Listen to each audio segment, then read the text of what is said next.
ఇంతకు ముందు మేము చదువుకునేటప్పుడు ఉద్యోగాల గురించి మేము వెయిట్ చేసేవాళ్ళవి.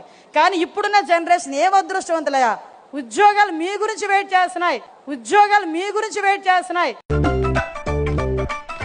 ఇప్పుడు లేటెస్ట్ గా వైఎస్ఆర్ కాంగ్రెస్ పార్టీ ఎంపీ మిథున్ రెడ్డి అడిగిన ప్రశ్నకు ఎంఎస్ఎంఈ మినిస్టర్ ఒక సమాధానం ఇచ్చారు. ఈ సమాధానం చూస్తే చంద్రబాబు నాయుడు గారు ఈ 2 ఏళ్ల కాలంలో తెచ్చిన ఉద్యోగాల కంటే ఊడిపోయిన ఉద్యోగాలే ఎక్కువ అన్నది గణాంకాలతో సహా స్పష్టమవుతోంది.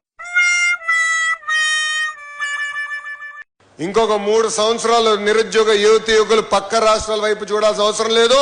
పక్క రాష్ట్రంలో ఉన్న నిరుద్యోగ యువకులు ఆంధ్ర రాష్ట్ర వైపు చూసే విధంగా ఈ రోజు పెట్టుబడులు పరిశ్రమలు తీసుకొస్తున్నాం. ఈ 2 ఏళ్ల కాలంలో ఏపీలో సూక్ష్మ చిన్న మధ్య తరహా పరిశ్రమలు ఏకంగా 4520 మూతపడ్డాయని కేంద్ర ప్రభుత్వమే పార్లమెంటు వేదికగా వైసీపీ ఎంపీకి సమాధానంగా లిఖిత పూర్వకంగా ఇచ్చింది. అంటే 4520 ఎంఎస్ఎంఈలు మూతపడగా మొత్తం 48777 మంది ఉద్యోగాలు కోల్పోయారు.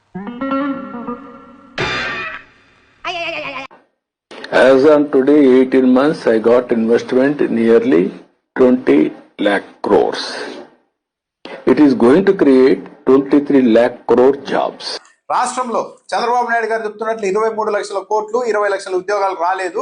కేవలం ఈ 2 ఏళ్ల కాలంలో ఏపీకి వచ్చిన పెట్టుబడుల విలువ కేవలం 6,962 కోట్ల రూపాయలు మాత్రమే అని మరో ప్రశ్నకు కేంద్ర ప్రభుత్వమే పార్లమెంట్ వేదికగా సమాధానం ఇచ్చింది.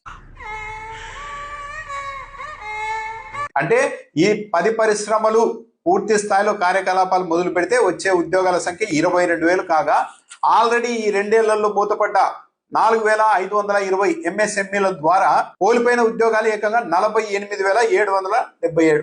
అంటే సగానికి సగం. వచ్చే ఉద్యోగాల సంగతి ఏమో గానీ ఆల్రెడీ ఉన్న ఉద్యోగాలే ఊడిపోతున్నాయి. వచ్చే లెక్క కంటే పోయే లెక్క కూడా